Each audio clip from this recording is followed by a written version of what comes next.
Rebonjour, bienvenue dans le labo SPSS 9. La semaine passée, nous avions abordé le test du qui carré qui permet de savoir si une relation entre deux variables qualitatives est strictement significative ou pas au niveau de la population. Que se passe-t-il maintenant lorsqu'on analyse plutôt une relation entre une variable indépendante dichotomique et une variable dépendante quantitative? L'exemple est donné de la relation entre le sexe et la note. Donc on veut savoir s'il y a une différence entre les hommes et les femmes eu égard à la performance scolaire au cégep. Pour mettre en relation ces deux variables, le test T est approprié. Le test T, également appelé test de différence de moyenne. Eh bien, dans le labo d'aujourd'hui, nous utiliserons le logiciel statistique SPSS de façon à tester la relation entre le sexe et la performance scolaire au cégep à l'aide du test T de Student. Calculer l'état carré comme étant la mesure d'association associée au test T de façon à apprécier la signification réelle d'une différence. Mais avant cela, autrement dit, avant de révéler la signification statistique et réelle de la relation, d'une différence entre hommes et femmes eu égard à la performance scolaire, nous visualiserons la différence entre les deux moyennes dans les données de l'échantillon. Et surtout, nous vérifierons les conditions d'application du test T de Student. Alors on va y aller, on va s'intéresser à la relation entre le sexe et note.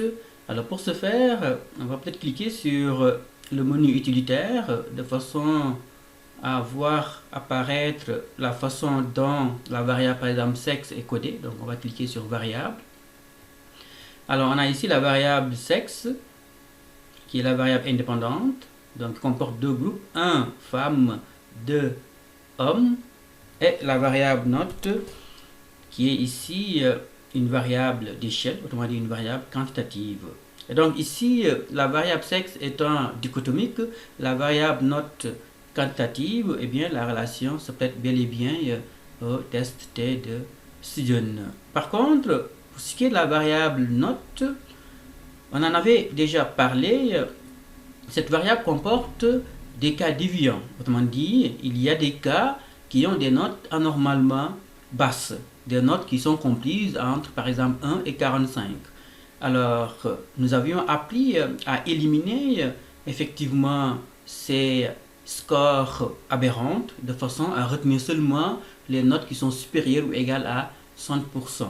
Eh bien, au lieu d'avoir à le refaire, on a ici la syntaxe qui permet effectivement d'éliminer toutes les notes qui sont inférieures à 60, de façon à retenir seulement les notes supérieures ou égales à 60. Alors vous avez ici la syntaxe, on a juste effectivement à la copier et la coller dans le fichier de syntaxe de façon à créer une nouvelle variable qu'on va appeler note 2. Alors on va y aller, on va copier la syntaxe de création de la variable note 2. On clique du côté droit et on copie. Ensuite, au niveau du logiciel SPSS, on clique sur le menu fichier et nouveau. Syntaxe. Alors on va ouvrir le fichier de syntaxe. Voilà comment il se présente. Ensuite, on va juste coller la syntaxe que nous venons de copier. On peut mettre du contexte en prenant soin de commencer par un astérisque. Donc création de la variable note 2. Ensuite, on va sélectionner la syntaxe et cliquer sur le triangle vert de façon à exécuter l'instruction. Alors, si on regarde la page des résultats, on voit effectivement que le logiciel s'est exécuté. Étant entendu qu'ici, on a de l'information contextuelle, ce n'est pas nécessaire. Alors, on va vérifier que la variable a été bien créée. Au niveau de la vue des variables, alors on voit bien note 2. Alors, la variable note 2 étant maintenant épuré des scores anormalement faibles en termes de notes, eh bien, il est possible effectivement d'utiliser le test T, de façon à voir s'il y a une différence entre hommes et femmes eu égard à la performance scolaire. Alors, avant de passer au test T, il faut s'assurer qu'il y a un minimum de différence dans les données de l'échantillon.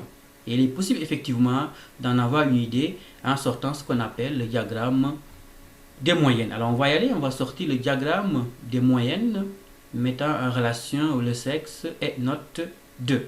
Pour ce faire, on va cliquer sur le menu graphique, ensuite boîte de dialogue ancienne version et barre. Alors on va laisser à simple et aussi à groupe, puisqu'on compare les groupes hommes et femmes eu égard aux notes. Donc on va définir, signifier au logiciel qu'en fait on veut comparer les hommes et les femmes. Donc on va prendre sexe sous axe des catégories et qu'on s'intéresse à la variable note. Donc en cliquant sur ici haute statistique, donc on va comparer les moyennes chez les hommes et les femmes. Donc on va cliquer sur haute statistique, moyenne, et aller chercher note 2. Donc note 2 on l'a ici et on va la placer ici sous variable. Et donc ici on veut comparer les hommes et les femmes eu égard à la moyenne en termes de notes. Alors ça va être tout. On va cliquer sur OK de façon à voir apparaître ce diagramme des moyennes. Alors on peut faire apparaître les moyennes en cliquant 2 fois sur le graphique et ensuite sur cette icône qui permet d'afficher les liblés des données. Précisément les moyennes.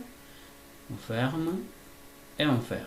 Ainsi, on voit bien que les femmes performent en moyenne avec une note de 75,99, 76% si on arrondit, alors que les hommes performent avec une note moyenne de 74,4.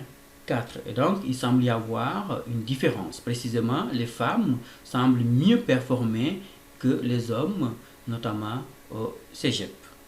Alors, cette différence semble faible, mais il faut s'assurer qu'elle existe également au niveau de toute la population étudiée. Et bien, pour ce faire, il faut procéder au test T de Student. Étant entendu que le hasard de l'échantillonnage peut faire de telle sorte qu'on tombe sur cet échantillon qui ne révèle l'existence d'une différence, si faible soit-elle, alors que dans la population, la différence n'existe pas, ou bien est peu vraisemblable. Et donc, il faut s'assurer effectivement que cette différence, si faible soit-elle, existe également au niveau de toute la population étudiante. Mais avant de passer au test de Student, vérifions deux conditions d'application de ce test.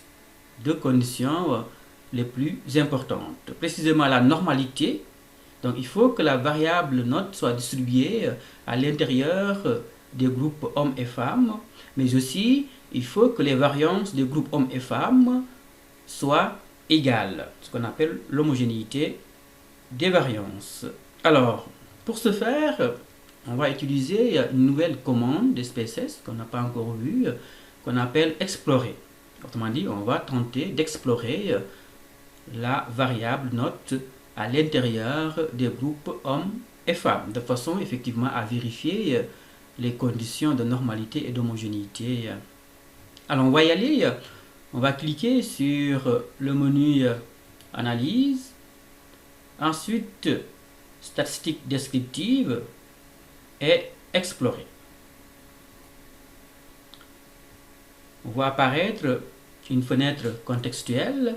Alors la variable dépendante ici, c'est note 2, variable qui nous intéresse, mais à l'intérieur des groupes hommes et femmes. Donc on considère ici le sexe comme étant un facteur, donc une variable catégorielle. Ensuite, on va cliquer sur statistiques de façon à signifier au logiciel que nous voulons l'intervalle de confiance à 95%. On va poursuivre. Cliquez sur tracer de façon à sortir pas le diagramme en tige et feuille, mais l'histogramme à l'intérieur des groupes hommes et femmes. On voit aussi la courbe normale, autrement dit les tracés de répartition gaussien avec test. On poursuit, ça va être tout.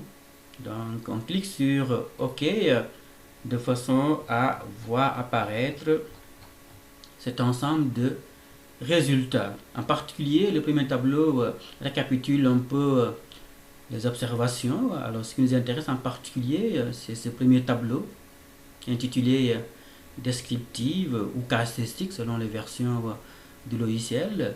Alors ici, on voit les statistiques pour le groupe homme et les statistiques pour le groupe femme. Alors on va s'intéresser par exemple au groupe femmes, dont la moyenne ici, on l'a à nouveau, 75,99. Si on arrondit 76, comparativement à la moyenne des hommes qui est de 74,7. Donc, il semble y avoir une différence, si faible soit-elle, entre les deux moyennes observées sur la base de l'échantillon. Reste maintenant à savoir si la différence est statistiquement significative ou pas. Alors, on peut avoir un premier aperçu en comparant les deux intervalles de confiance. Donc, ici, on a l'intervalle de confiance de la note moyenne pour ce qui est du groupe femme. Donc, on est sûr au moins à 95% que la vraie note moyenne chez les femmes dans toute la population étudiée se situe entre 75,65 et 76,32. Chez les hommes, on est sûr au moins à 95% que la vraie note moyenne au niveau de toute la population étudiante étudiée se situe entre 74,27 et 75,2. Donc comparons maintenant les deux intervalles de confiance. Donc on voit clairement que les deux intervalles de confiance sont disjoints. Autrement dit, ils ne se chevauchent pas. C'est le signe, on en avait déjà parlé, qu'il y a une différence statistiquement significative entre les hommes et les femmes eu égard à la note moyenne. Mais il nous faut certainement un test beaucoup plus approprié pour confirmer l'existence d'une différence significative entre hommes et femmes eu égard à la note moyenne. Et ce test, c'est le test T. Mais avant de passer au test T, on va vérifier au moins deux conditions. La première condition, encore une fois, c'est la normalité. Eh bien, la variable note doit suivre une distribution normale à l'intérieur du groupe femmes et hommes.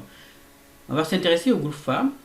Donc, pour ce faire, on va observer la symétrie, donc qui est de 0,12 et son erreur type. Donc, appelé ici standard, erreur standard. C'est l'erreur type de la symétrie qui est de 0,068. Alors, comment interpréter l'erreur type ou l'erreur standard de la symétrie? En l'occurrence, nous sommes tombés sur un échantillon qui donne un coefficient d'asymétrie de 0,12, en tout cas chez les femmes. On aurait pu tomber sur un autre échantillon qui donnerait un autre coefficient d'asymétrie. Encore et encore. Si on calcule l'écart type de tous les coefficients d'asymétrie possibles, eh bien on retrouve 0,068, précisément l'erreur type. Et par conséquent, l'erreur type de la symétrie n'est rien d'autre que l'écart type de tous les coefficients d'asymétrie possibles. Autrement dit, on est sûr au moins à 68% que le vrai coefficient d'asymétrie au niveau de toute la population féminine étudiée se situe à 0,12 plus ou moins 0,068. Voilà comment interpréter l'erreur type du coefficient d'asymétrie. Ça s'interprète comme l'écart type ou si vous voulez comme l'erreur type d'une moyenne. Alors voilà comment ça présente le coefficient d'asymétrie et son erreur type. Ce qui est intéressant, c'est que si vous relativisez le coefficient d'asymétrie par son erreur type, vous obtenez une statistique qui va donner une idée sur le caractère asymétrique ou non de la distribution. Alors pour ce faire, il faut que le ratio entre le coefficient d'asymétrie et son erreur type ne dépasse pas 2. Alors pourquoi 2 est la référence? Alors souvenez-vous, dans le cas de la distribution normale, 95% des données sont comprises à plus ou moins 1,96 écart type ou erreur type d'une statistique. Eh bien, on peut arrondir 1,96 à 2, de telle sorte que 95% des données sont approximativement comprises entre plus ou moins 2 écarts types d'une statistique. Donc, c'est la raison pour laquelle on prend 2 comme référence. Alors, on va y aller, on va relativiser le coefficient d'asymétrie par son coefficient. Donc, on prend 0,12 divisé par 0,068 pour les femmes. On obtient un ratio de 1,79. C'est ce que j'ai récapitulé ici. Et donc, clairement, ici, le ratio est inférieur à 2 pour ce qui est du groupe femmes. Pour ce qui est de la curteuse, toujours on prend le coefficient, on relativise par son erreur type, on obtient un ratio de 0,68. ce qui est inférieur à 2. Et donc clairement, pour ce qui est du groupe femmes, eh bien, le ratio entre le coefficient d'asymétrie et son neurotype, ou le ratio entre le coefficient de kurtose et son neurotype, est inférieur à chaque fois de 2. Qu'en est-il du groupe homme?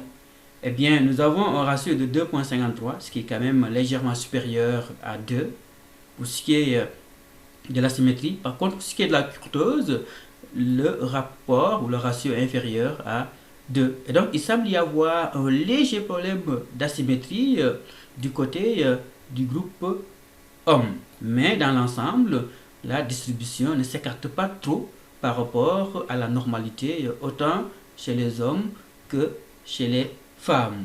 Eh bien, il est possible d'aller beaucoup plus loin pour savoir si effectivement la variable note suit ou pas une distribution normale à l'intérieur des groupes en procédant au test d'hypothèse de la normalité. En l'occurrence, voilà comment se présentent les résultats du test d'hypothèse, donc test de normalité. Alors, comme il s'agit d'un test d'hypothèse, eh bien, on formule les hypothèses nulles et alternatives. L'hypothèse nulle est à l'effet que la distribution observée de la variable note est égale à la distribution normale à l'intérieur de chacun des deux groupes. Par contre, l'hypothèse alternative est à l'effet que la distribution observée est différente de la distribution normale, et ce, dans la population étudiée à l'intérieur de chacun des deux groupes. Étant entendu qu'ici, on veut plutôt chercher à accepter l'hypothèse nulle, puisque l'hypothèse nulle ici postule l'idée d'égalité entre la distribution observée et la distribution normale. Alors, on peut tester cette hypothèse nulle à l'aide de deux tests. Le test de Shapiro-Wilk, qui est certainement le test le plus souvent utilisé.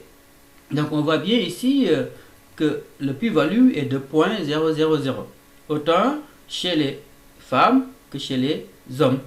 C'est le signe effectivement que le test est strictement significatif. Autrement dit, on doit rejeter l'hypothèse nulle d'une absence de différence pour accepter l'hypothèse alternative d'une différence entre la distribution observée et la distribution normale. Donc clairement ici, la distribution de la variable note s'écarte nettement par rapport au modèle normal, autant chez les femmes que chez les hommes, en tout cas d'après le test de Shapiro-Wilk. Alors, sauf que le test de Shapiro-Wilk est très sensible à la taille de l'échantillon.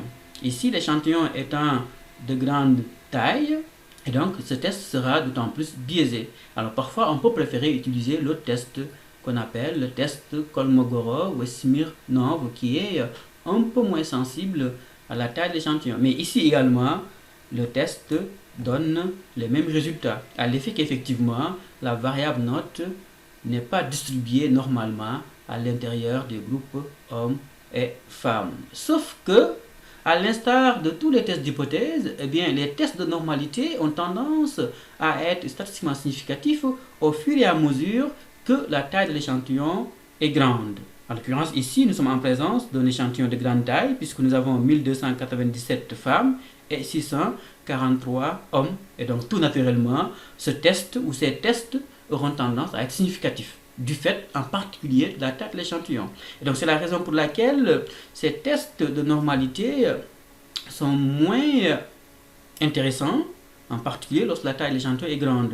Ce qui fait qu'on peut surtout chercher à visualiser la distribution des variables. En l'occurrence, on voit bien, d'après l'histogramme, que la variable note suit une distribution assez normale pour ce qui est des femmes, mais aussi pour ce qui est des hommes, même si pour les hommes, ici, la distribution est relativement asymétrique. Mais dans l'ensemble, il semble que la variable note suit une distribution relativement normale. De même, on peut observer le diagramme QQ qui se construit en mettant sur l'axe horizontal les valeurs observées de la variable note et sur l'axe vertical les valeurs attendues sous la loi normale. Et donc la ligne représente les valeurs attendues sous la loi normale et les points représentent les valeurs observées. Et donc pour pouvoir avancer qu'il y a une distribution normale, il faut que les points s'ajustent bien par rapport à la ligne. Autrement dit, il faut que les points se rapprochent de la ligne. Et donc pour ce qui est des femmes, en l'occurrence, on voit bien que les points sont assez proches de la ligne, mais aussi pour ce qui est des hommes. Donc visuellement, il ne semble pas y avoir un problème sérieux de normalité, même si d'après les tests d'hypothèse, il semble que la variable note ne soit pas distribuée normalement à l'intérieur des deux groupes. Mais on en a déjà parlé, le test T est robuste lorsque la taille de l'échantillon est grande. En particulier ici, on a 1297 femmes et 643 hommes. Ce qui signifie que le test T s'applique même si la variable ne suit pas une distribution normale à l'intérieur des groupes hommes et femmes. Autrement dit, le test T est robuste et il peut s'appliquer. Alors ici, vous avez toujours le diagramme QQ, donc qui est similaire à celui que nous venons d'observer. Vérifions maintenant l'autre condition qui justifie l'utilisation du test T, on en a déjà parlé, c'est qu'il faut que les variances des deux groupes soient égales. Autrement dit, il ne doit pas y avoir une grande différence entre les variances des deux groupes. Et donc on voit bien à travers le diagramme en boîte et à moustache que la variance du groupe femmes n'est pas très différente de la variance du groupe homme. Donc si on observe bien l'étalement des scores du minimum au maximum, on voit bien effectivement que les deux variances sont assez comparables, mais aussi si on compare les deux boîtes. Donc de manière générale, il semble que les groupes hommes et femmes ne soient pas très différents du point de vue de leur variance. Bien sûr, il va falloir confirmer cela de façon plus scientifique en utilisant un test plus approprié. Mais en attendant, il est possible de passer au test T, puisque dans l'ensemble, il ne semble pas y avoir un problème de normalité sévère, surtout que le test T est robuste. Ici, la taille de l'échantillon étant grande, mais aussi, il semble qu'intuitivement, les deux groupes aient des variances assez similaires. Alors, on va passer au test T de Student en commençant par formuler les hypothèses nulles et alternatives. L'hypothèse nulle étant à l'effet qu'il n'y a pas de différence entre les hommes et les femmes quant à leur note moyenne dans l'appellation étudiante-étudiée.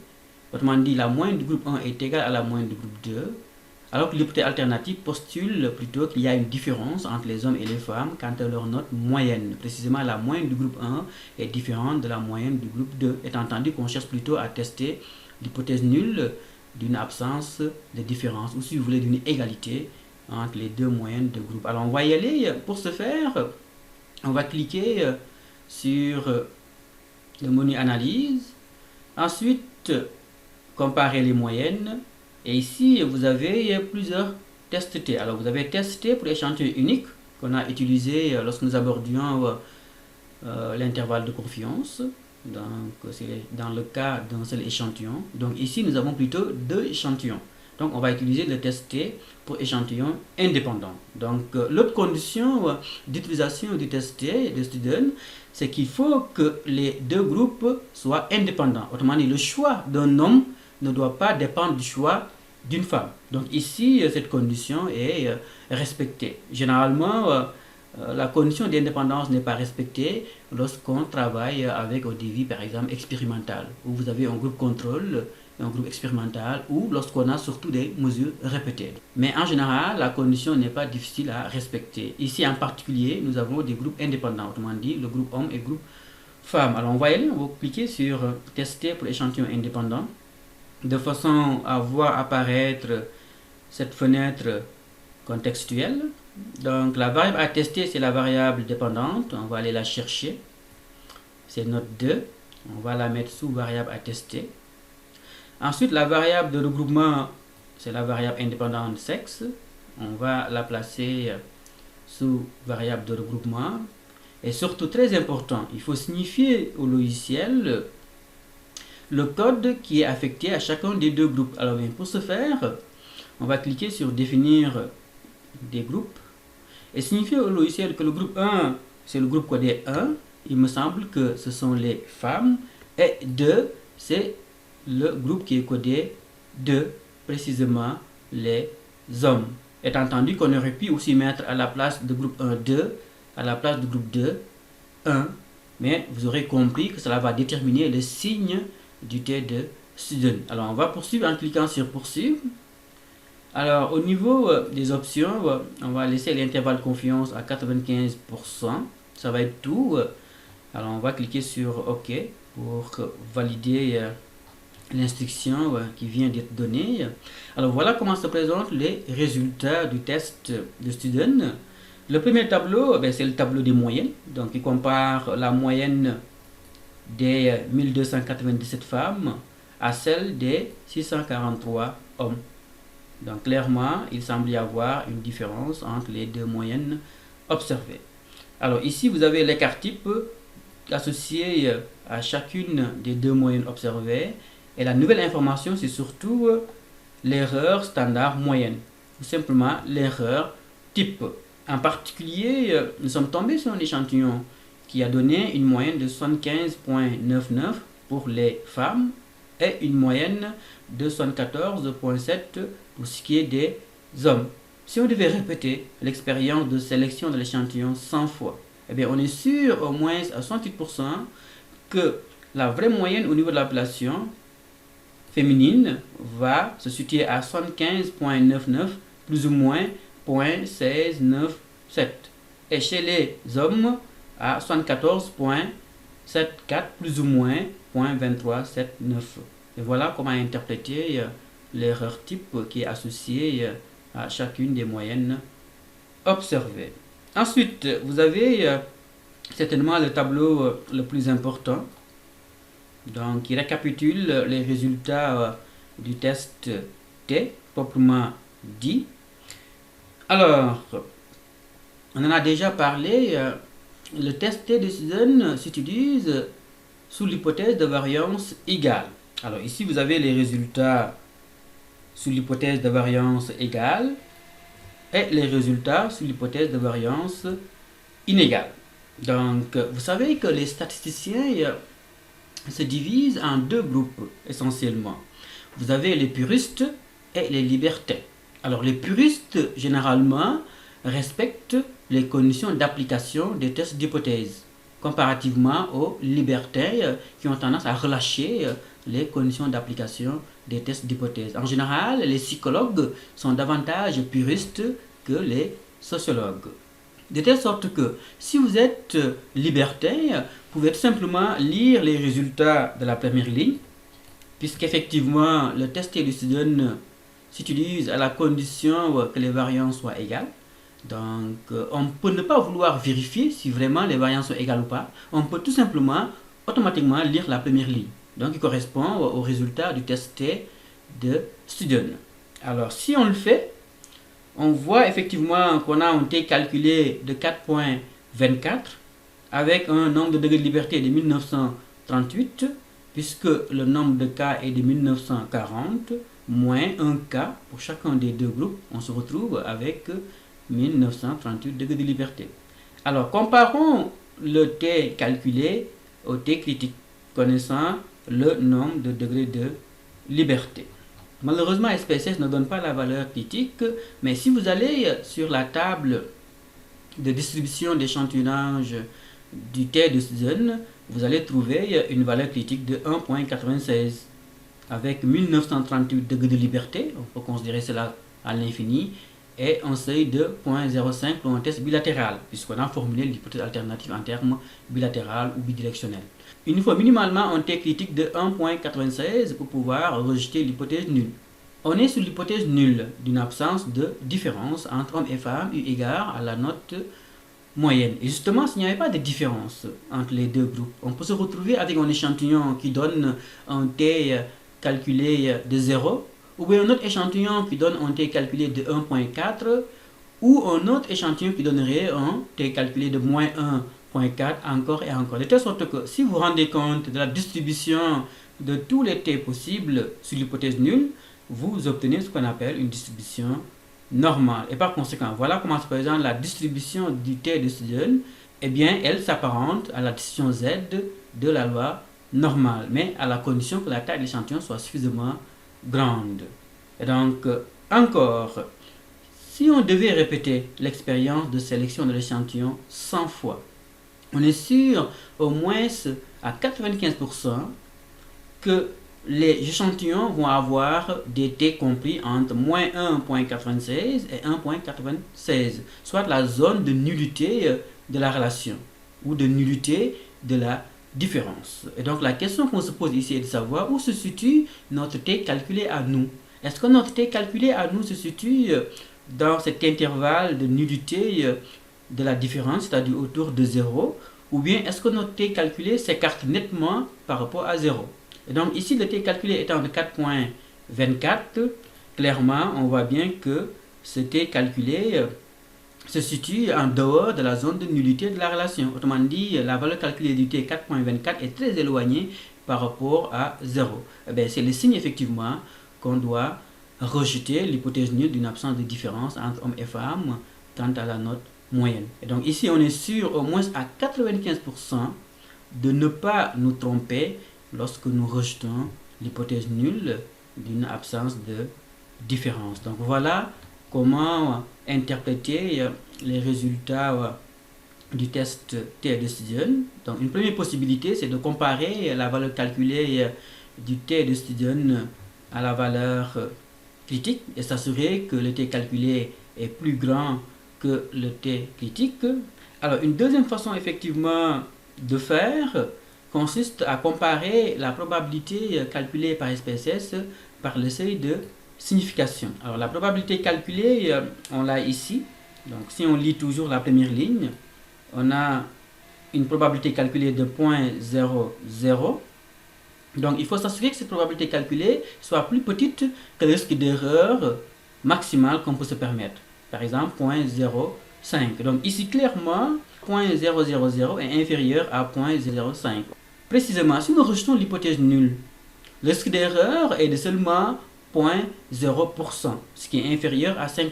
Eh bien, autant rejeter l'hypothèse nulle d'une absence de différence. Et même au seuil de 99.9%, nous sommes obligés de rejeter l'hypothèse nulle d'une absence de différence. Donc voilà la deuxième façon pour pouvoir prendre une décision d'acceptation ou de rejet de l'hypothèse nulle. Encore une fois, il faut s'assurer que la probabilité calculée par SPSS soit plus petite que la probabilité critique. Autrement dit, le risque d'erreur maximal qu'on puisse se permettre soit 0.05 ou si vous voulez 5%. Alors, une troisième façon pour pouvoir prendre une décision consiste effectivement à interpréter l'intervalle de confiance. En l'occurrence, ici, vous avez la différence moyenne, autrement dit la différence entre les deux moyennes observées, qui est de 0.25. Et ici, la différence en termes d'erreur standard, autrement dit l'erreur type de cette différence moyenne. Donc, en l'occurrence, l'échantillon observé a donné une différence moyenne entre hommes et femmes de 1.24 en termes de notes. On aurait pu tomber sur un autre échantillon, encore et encore. Eh bien, si nous calculons l'écart type de toutes les différences de moyenne possibles, vous obtenez l'erreur type ici qui est de 0.2935. Autrement dit, il y a 70% de chances que la vraie différence de moyenne entre hommes et femmes au niveau de la population se situe à 1.2458 plus ou moins 0.2935. Ce qui est intéressant, c'est qu'à partir de l'erreur type, on peut retrouver l'intervalle de confiance. Prenez l'erreur type multiplié par le score Z 1.96 ou si vous voulez le score T 1.96 en termes de score critique, de valeur critique, vous allez obtenir la marge d'erreur. La marge d'erreur plus ou moins la différence moyenne, vous retrouvez l'intervalle de confiance. Et donc on est sûr au moins à 95% que la vraie différence moyenne entre hommes et femmes se situe entre 0.67 et 1.82 au niveau de la population étudiée. Ce qui est intéressant, c'est qu'à partir de l'intervalle de confiance, on peut prendre une décision d'acceptation ou de rejet de l'hypothèse nulle. Pour pouvoir rejeter l'hypothèse nulle d'une absence de différence, il faut que l'intervalle de confiance ne contienne pas la valeur 0. Donc nous savons qu'elle signifie nullité d'une différence. Donc ici, l'intervalle de confiance n'incluant pas la valeur 0, eh c'est le signe effectivement qu'il y a une différence significative entre hommes et femmes eu égard à la note moyenne. Mais voilà une troisième façon effectivement pour pouvoir décider de l'acceptation ou du rejet de l'hypothèse nulle. Précisément, il faut que l'intervalle de confiance de la différence moyenne entre les deux groupes ne contienne pas la valeur 0. Nous venons d'analyser les résultats sur l'hypothèse de variance égale, précisément ceux du test de Student. Si on était puriste, on vérifierait précisément si les variances sont égales ou pas, avant de lire la première ligne ou la deuxième ligne des résultats. Eh bien, faisons-le, supposons qu'on soit puriste et qu'on veut vérifier effectivement si les deux variances des deux groupes sont égales ou pas. Eh bien, il faut procéder au test d'hypothèse des variances. Étant entendu que l'hypothèse nulle est à l'effet que la variance du groupe 1 des femmes est égale à la variance du groupe 2 des hommes. Et l'hypothèse alternative, la variance du groupe 1 est plutôt différente de la variance du groupe 2. Donc ici, on veut probablement que les variances des deux groupes soient égales. Donc c'est l'idée d'égalité qui caractérise ici l'hypothèse nulle. Et donc on va tester l'hypothèse nulle. Et bien justement, vous avez ici les résultats du test Leuven des variances, qui s'appelle ici test F, c'est le test F de Leuven, dont la statistique est de 0,058 et la signification statistique de 0,81. Et donc la probabilité de commettre une erreur en rejetant l'hypothèse nulle d'une égalité de variance entre les deux groupes est de 0,89, ce qui est très énorme. Autrement dit, lorsque nous rejetons l'hypothèse nulle, le risque d'erreur est de 80,9%, ce qui est beaucoup plus important que le risque d'erreur minimal, que le risque d'erreur maximal de 5%. Eh bien ici, nous ne pouvons pas rejeter l'hypothèse nulle, parce qu'effectivement, si nous rejetons l'hypothèse nulle, le risque d'erreur est de 80,9%. Eh bien, autant accepter l'hypothèse nulle d'une égalité de variance entre le groupe 1 et le groupe 2. Et donc ici, d'après le test F de Leuven, il n'y a pas de différence strictement significative entre la variance du groupe 1, femmes, et la variance du groupe 2, hommes, quant à la note obtenue au cégep. Et par conséquent, comme les variances sont égales, eh bien, on peut effectivement avoir confiance à l'idée d'interpréter les résultats sous l'hypothèse de variance égale, les résultats de la première ligne. Que se passe-t-il maintenant si la signification statistique était significative? Par exemple, si on avait 0,002, donc on obtiendrait une différence significative entre les deux variances. Mais dans ce cas, on lirait tout simplement la deuxième ligne des résultats, autrement dit l'hypothèse de variance inégale. Et la deuxième ligne correspond au test T' de Wells, qui est rien d'autre qu'une adaptation du test T de Student dans la situation où les variances des deux groupes sont inégales. Et voilà comment interpréter grosso modo les résultats du test T de Student. Étant entendu qu'ici, je calcule l'intervalle de confiance que nous venons d'obtenir à l'aide des SPSS. On en a déjà parlé, à l'instar de tous les tests d'hypothèse, le test T a tendance à être significatif lorsque la taille de l'échantillon est grande. Ici, nous sommes en présence d'un échantillon de grande taille, et donc très important de calculer l'état carré. Donc, il se calcule en prenant le T au carré divisé par T au carré plus le nombre de degrés de liberté. Malheureusement, SPSS ne donne pas le T carré, mais on peut le calculer nous-mêmes, et voilà comment se présente la formule. Donc on prend le T calculé 4,24 au carré, divisé par 4,24 au carré, plus le nombre de degrés de liberté 1938, le résultat sera 0,009. Alors comment l'interpréter? On peut se référer à la règle d'interprétation de Cohen. Ici clairement, nous sommes en présence d'un effet de petite taille du sexe sur la note moyenne.